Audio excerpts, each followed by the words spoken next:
ললিতারে ফুলের চূড়াটি মাথে মোহন মুরলী হাতে বনশ্যাম জলেতে নিশান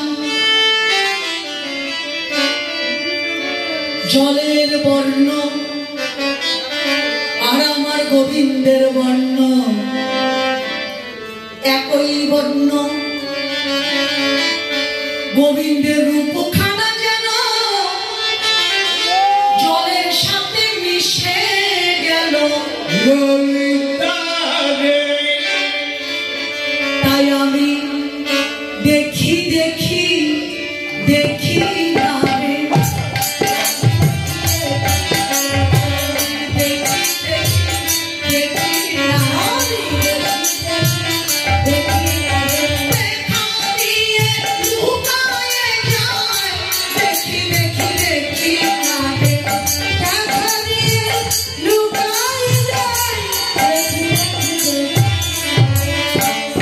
দেখা দিয়ে লুকায়ে যাই তাই তারে আমি দেখি দেখি দেখি না রে। ললিতা মনে মনে চিন্তা করলেন রাধারানীর কাছ থেকে গোবিন্দ রূপের কথাটা শুনতেই হবে জানতেই হবে, কিন্তু কথায় কথায় যদি প্রশ্ন করা না যায় তাহলে তো উত্তর আসবে না, তাই না? আমাদের এই জগতেও কিন্তু কেউ যদি কারো মনের কথা জানতে চান তাহলে কিন্তু কথায় কথায় প্রশ্ন করতে হবে। আপনার মনের কথা বলবেন না, কারো মনের কথা জানতে হলে কথায় কথায় প্রশ্ন করতে হবে, তবে তো উত্তর পাওয়া যাবে। এর আগে আচ্ছা তুই তো তাহলে ভালো করে দেখতে পারিস, আচ্ছা তারপরে কি করেছিলি? বলছে দেখ আমি না ভেবেছিলাম যে জলের মধ্যে দেখা যাচ্ছে যাচ্ছে না, তবে জলে যদি আমি ঢেউ দেই ওই জায়গা থেকে তো জলগুলো সরে যাবে, আর জল সরে গেলে মনে হয় ভালো করে আমি গোবিন্দকে দেখতে পাবো। এই মন করে না আমি জলে ঢেউ দিলাম, ঢেউ দিয়ে কি দেখলাম জানিস? বন জলে ঢেউ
কত ডিম্ব ভেসে উঠল। ডিম্ব ডিম্ব অর্থ জলের ভুটি। দেখবেন জলে কিছু ফেলে দিলে বা জলে ঢেউ দিলে ফুট ফুট করে কিন্তু ভুটি ওঠে। তাকে আবার ব্রজবলিতে বলা হয় ডিম্বু। যত ডিম্বু ততই কৃষ্ণ। যমুনাময় শুধু কৃষ্ণ কৃষ্ণ হয়ে গেল।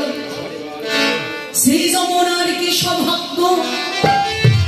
আরে যমুনা অনন্ত কৃষ্ণ বক্ষে পেল, আমি এক কৃষ্ণ পেলাম না রে। যমুনা পেল অনন্ত কৃষ্ণ, আমি এক কৃষ্ণ পেলাম। ললিতা বলছে ও রাধে, আচ্ছা ঢেউ দিয়ে তো অনন্ত কৃষ্ণ হলো, কিন্তু তারপরে কি করেছিলি? বলে আমি আবার ভেবেছিলাম যে ঢেউ দিয়ে যখন অনন্ত কৃষ্ণ হয়েছে, আবার যদি ঢেউ দেই তবে মনে হয় এক কৃষ্ণই হবে। এই মনে করি না, আমি আবার জলে ঢেউ দিলাম। দিয়ে কি দেখলাম? ওরে কোন জলে দিতে ঢেউ কোথাও না দেখি কেউ। কোন জলে দিতে ঢেউ কোথাও না দেখি কেউ। কোন জলে দিতে ঢেউ কোথাও না দেখি কেউ।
কোন জলে দিতে ঢেউ কোথাও না দেখি কেউ।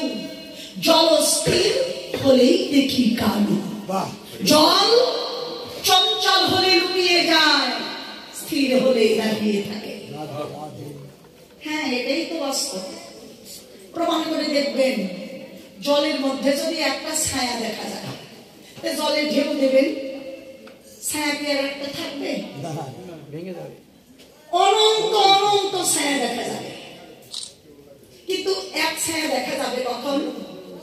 জল যখন স্থির হবে, শান্ত হবে, তখন কিন্তু আবার এক ছায়াই দেখা যাবে।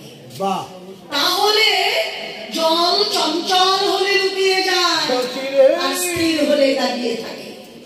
জলের কথাটা ভাববেন না, প্রত্যেকে নিজেদের কথাটা ভাববেন।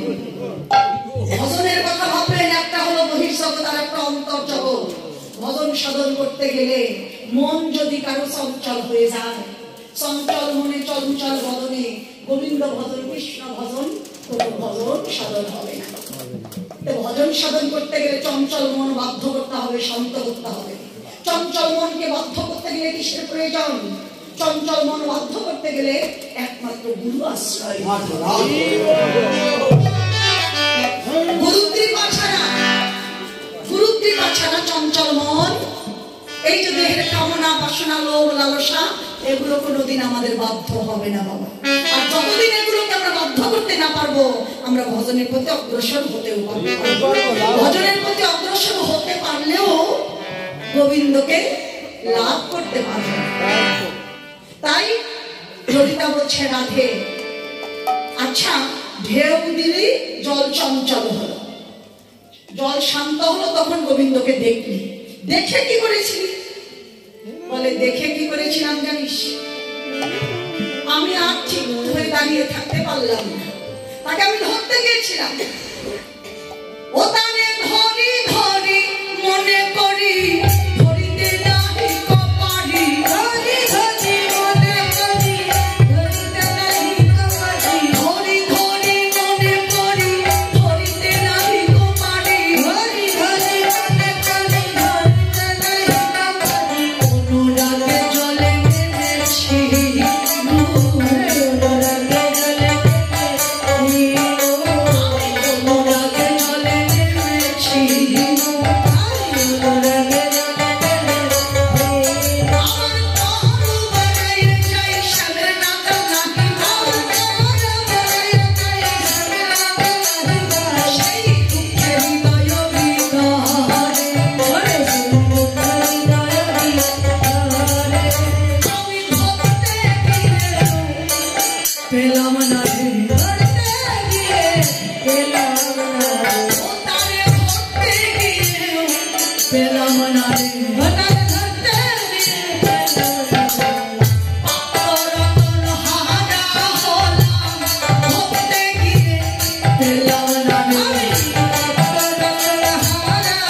বর বাড়িয়ে তাকে ধরতে গেলাম, কিন্তু জলে নেমে আমি ধরতে পারলাম। ললিতা বলছে, আসলেই তো মাথাটা খারাপ হয়ে গেছে। তুই নিজেই বলছিস তাকে জলের মধ্যে দেখেছিস, আবার জলে নেমেও ধরতে পারিস। এ কেমন কথা রে? আমরা তো জানি গোবিন্দ তো জলের মধ্যেই বিরাজ করে। রাধে রাধে। গোবিন্দ জলের মাঝে বিরাজ করে কোন জলে বাবু? আমাদের এ জগতে নদী নালা খাল বিল, সে জলে কি বিরাজ করে? না না না, সেই জলে গোবিন্দ বিরাজ করে না। কোন জলে বিরাজ করে? যমুনার মধ্যে। বাহ, যমুনার মাঝে গোবিন্দ থাকে। কোন যমুনা? আমাদেরকে জাগতিক জগতের যমুনা না, এই যমুনায় কিন্তু গোবিন্দ বিরাজ করে না। বহির জগতের যমুনাতে গোবিন্দ বিরাজ করে না। কেন? এই যমুনা বয়ে যায় ঘাটির দিকে, তাই গোবিন্দ বিরাজ করে না। রাধে রাধে। কিন্তু গোবিন্দ যে যমুনাতে বিরাজ করে, সেই যমুনা বয়ে যায় উজান দিকে। সেই যমুনা কোথায়? সকলেই দেখতে পারে না। যাদের অনুরাগের নয়ন আছে, যারা সৎগুরুকে আশ্রয় করেছে, একমাত্র তারাই দর্শন করতে পারে, তারাই দর্শন করতে পারে। ললিতা বলল, রাধে তুই জলে নেমেছিলি বটে, গোবিন্দকে ধরতে পারিসনি কেন জানিস? তোর মনে কামনা বাসনা ছিল, তাই তো গোবিন্দকে ধরতে পারিসনি। রাধারানী বলল, ললিতা ঠিক বলেছিস। যখন আমি ধর্ম বলে ঠিক ধর্ম ভাব, ঠিক ওই সময়ে কোথা থেকে যে একটা ঢেউ এসে ওই গোবিন্দের রূপে লাগলো, আর আমি ধরতে পারলাম। তাই এখন আমার মনে কি বলছে জানিস? ওই ঢেউ মহর হইল কাল, আমি না পাইলাম নন্দলাল।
বসুরামানন্দের বাণী শোনো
রাম দাস বলে, রাধে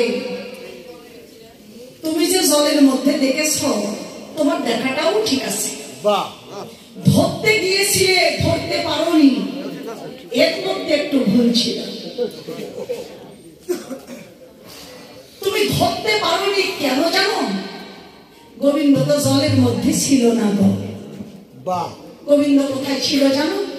গোবিন্দ ছিল কদম গাছে। রাধে রাধে।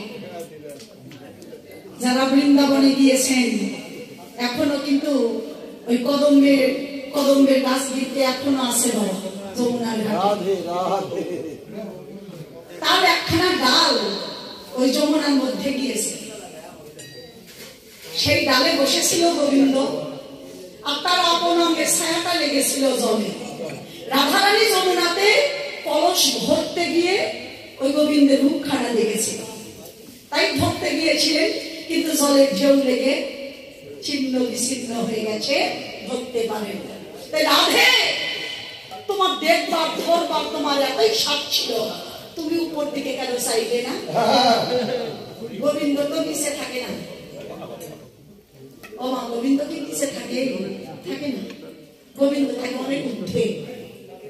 গোবিন্দকে দেখতে হলে না উত্থনয়ন করতে হবে, নিচে নয়, নিচে নয়, উপরে। কোথায় ছিল গোবিন্দ? কদম গাছে। বাহ, গোবিন্দ কদম গাছে বিরাজ করে। বাবা, কোন কদম গাছে? এই জাগতিক জগতের কদম গাছের কথা ভাববেন না। কদম। কোন কদম? সদা সর্বক্ষণ যাদের দমে দমে হয় কৃষ্ণ নাম। এই যে আমাদের নিঃশ্বাসটা যাচ্ছে আবার আসছে, এই নিঃশ্বাস আমাদের যায় তিলে তিলে বারে বারে 21,600 বার এই নিঃশ্বাসটা যায় আর আসে। প্রত্যেকটা নিঃশ্বাসে নিঃশ্বাসে তিলে তিলে দণ্ডে দণ্ডে দমে দমে যাদের হয় কৃষ্ণ নাম, সেই কদম গাছে আমার গোবিন্দ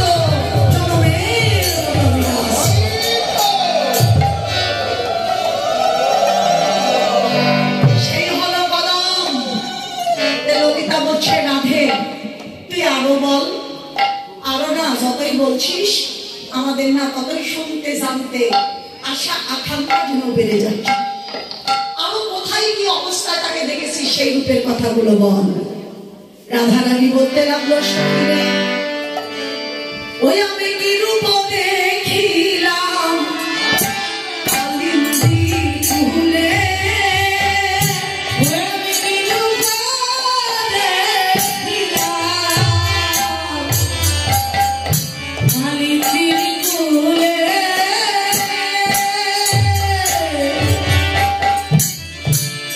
অতি অপরূপ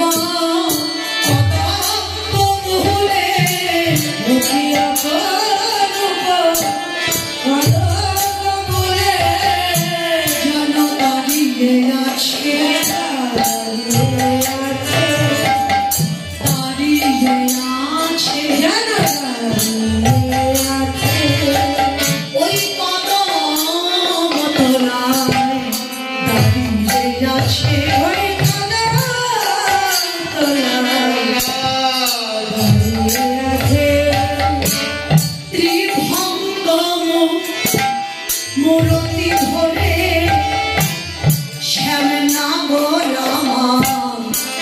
দাঁড়িয়ে আছে, মূরতি ধরে শ্যাম নাগর দাঁড়িয়ে আছে। আমি কি দেখেছি শোন, অচলা চপলা সহিত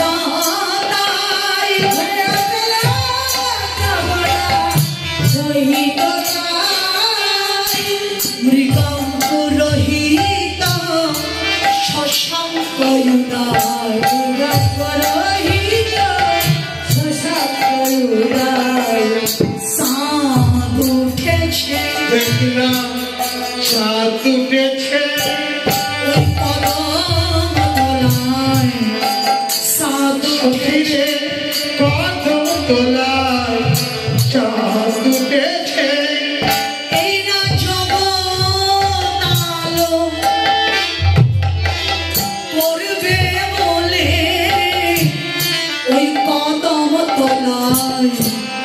সাদ উঠেছে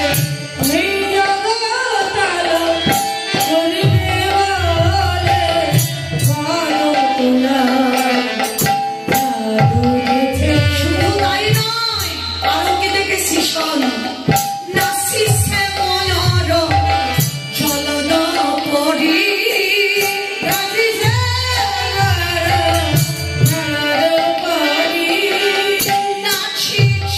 ময়ূর জলদ পরি,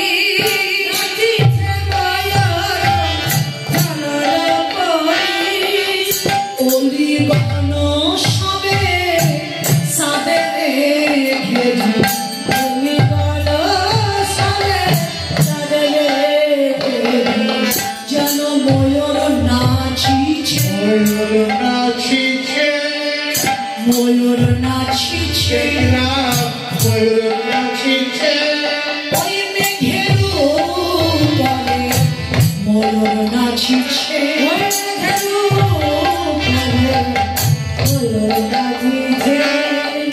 কলির ললিতা অভিশাখা, ওই মেঘের উপরে ময়ূর নাচিছে,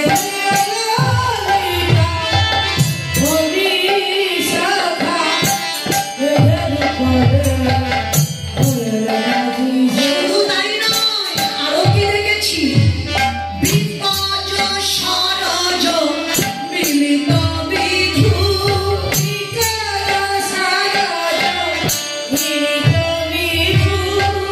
বিপদ সরজ মিলিত বিধু,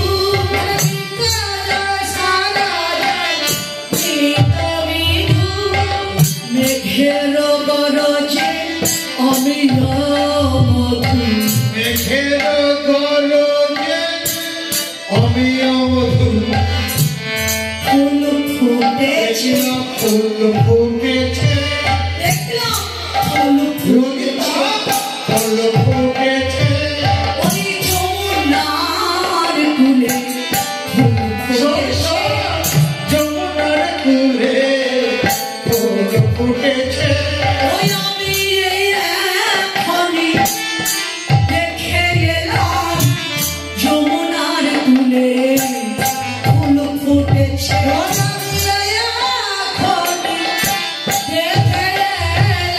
ওই না যমুনায় জল আনতে গিয়ে, যমুনায় জল আনতে গিয়ে যমুনার কূলে ফুল ফুটেছে। রাধারানী গোবিন্দের রূপের নয়ন দিয়ে বিমুক্ত হয়ে বিভিন্ন ভাবে গোবিন্দের রূপের বর্ণনা করছে। বলে সখী রে ললিতা, আজ আমি যে রূপ দেখেছি আগে কখনো আমি এমন রূপ দেখিনি রে। মেঘের সাথে, বিদ্যুতের সাথে, ময়ূরের সাথে, ভ্রমরের সাথে, পদ্ম ফুলের সাথে বিভিন্ন ভাবে গোবিন্দ রূপের বর্ণনা করছেন। বলে শুধু তাই নয়, ওরে আরো এক রূপ কহিতে নারী,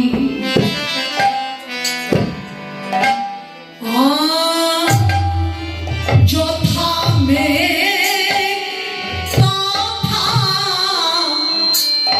না বহে বাহার, ললিতারে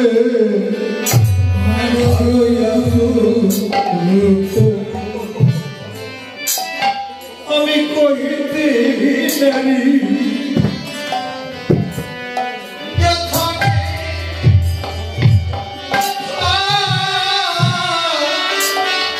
না বহে বাড়ি, ললিতারে আমি দেখে এলাম কদম তোরাই কালো মেঘে লেগেছে, সেখানে কোনো বরিশান নেই,